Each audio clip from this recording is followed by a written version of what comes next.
Have you guys been following the whole Russian tanker that's been followed by U.S. Oh, yeah. the last week? U.S. sees Venezuela-linked Russian-flagged oil tanker after weeks-long pursuit. Rob, go a little bit lower to look at this because the timing, let's just look how beautiful the ship is first.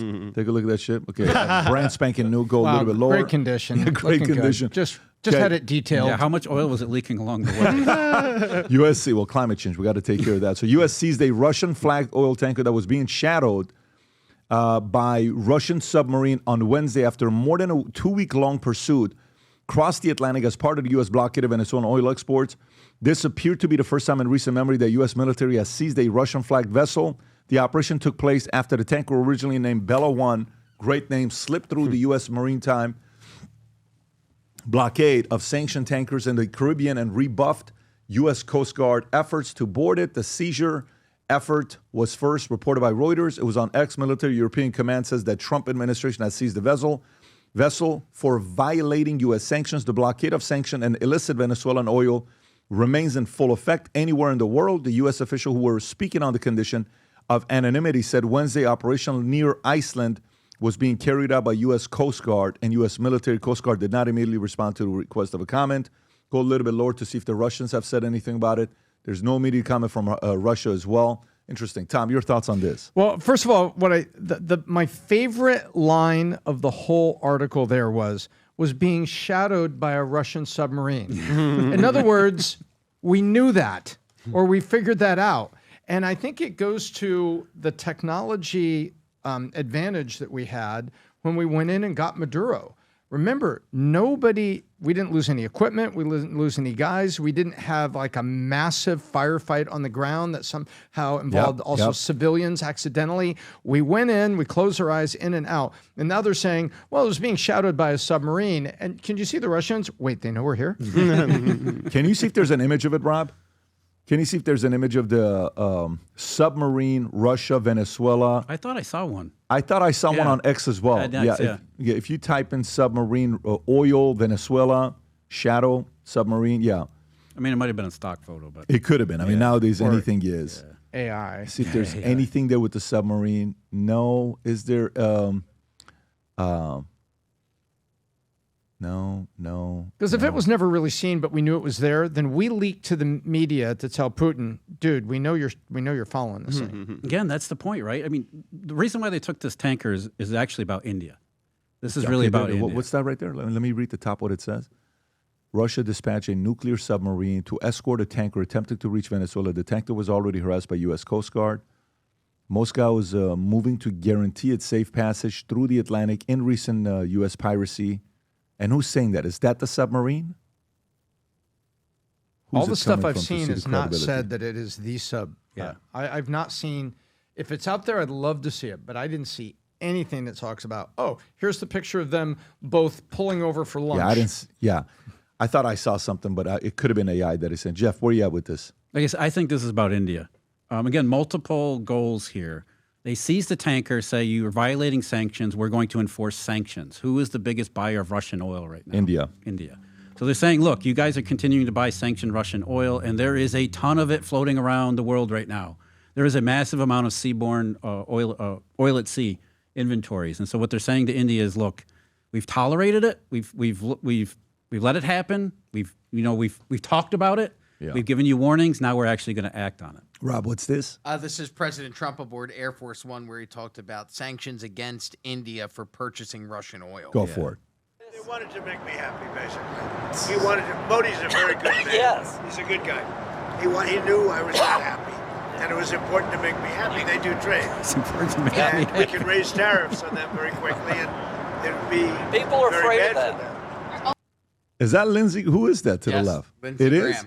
Man, he looks like he looks different from a profile. Like it doesn't look like himself. But there's a story here, Rob, if you want to go to from CNBC. India state-owned refiners keep buying Russian oil even as New Delhi seeks U.S. tariff relief. So let me get this straight. You're coming to ask for relief, yet you're still buying. If you want to go to that story, Rob, state-owned refiners in India are still buying Russian oil. The U.S. imposed a secondary 25% tariff on Indian goods in August, citing New Delhi's continued imports of Russian crude. Washington also sanctioned Russian oil companies Lukoil, and Rosneft in late November. On Sunday, Lindsey Graham claimed that India's U.S. Ambassador Vinay Mohan Katara had asked him to urge President Trump to lift these tariffs, arguing that New Delhi has reduced its purchase of Russian oil, while India's overall demand for Russian oil, crude oil fell in December. Analysts say the decline was largely driven by reduced buying from Mukesh Ambani-owned Reliance Industries, which had been a major importer before the U.S. sanctions on Lukoil and Rosneft took effect in late November. So do you have a video on this, Rob? I do. It's just the president again talking about Modi. Here is it the same thing? Or? It's a different speech, but he just talks about Modi and the Apache helicopters that India purchased from him. But he's not talking about oil. No. Okay. Brandon, your thoughts on this? Yeah, so think about what could be done here. So Russia, and when we talk about going after the core, the nucleus of somebody's power, yep, like 30 to 40% of Russia's GDP comes from selling oil. So it's already hurting them that oil's down from $70 or $80 a barrel to like 56 now, which I almost think the market was anticipating this takeover of Venezuela with what oil prices have been doing. So what could be done now where India buys like 30% of, they represent like 30% of Russia's oil buyer.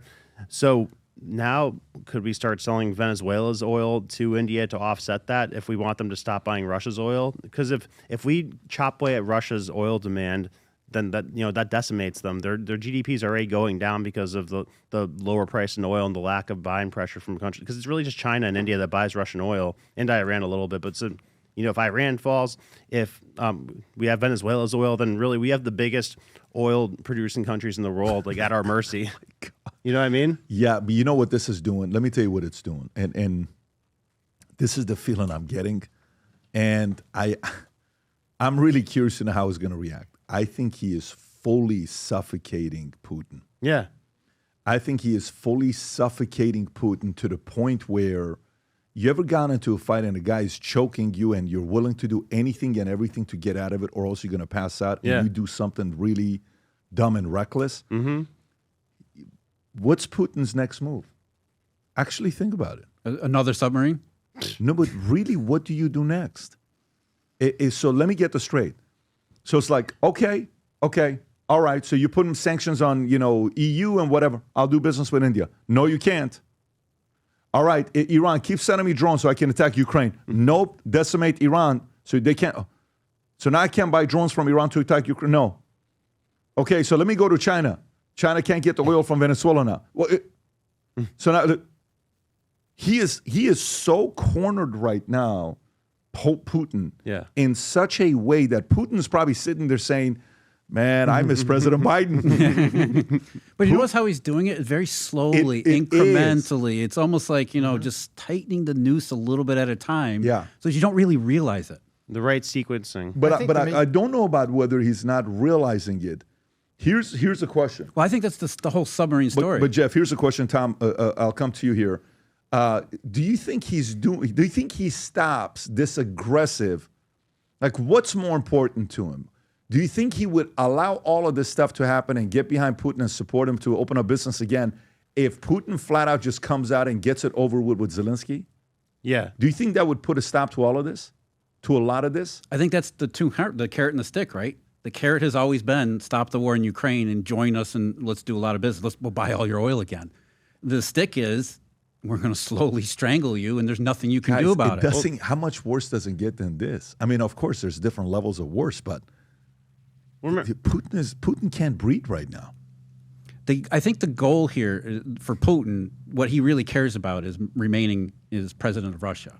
So if Trump can undermine his power base, he ends up like Maduro. I mean, what else is he doing right now? Brandon, go ahead. Yeah, no, I just think it still goes down to who's going to break first and kind of comply with us more first between Russia and China, because we need one of them to be more friendly with us than they are. We need one of them to turn against the other, and ideally it'd be probably better and easier to get Russia to turn against China with us. Having said that, folks, since September 9th or 10th, even when we went to Aspen, I keep telling you this, I have been wearing the same exact shoes. I'm not kidding with you. This sounds crazy, doesn't it?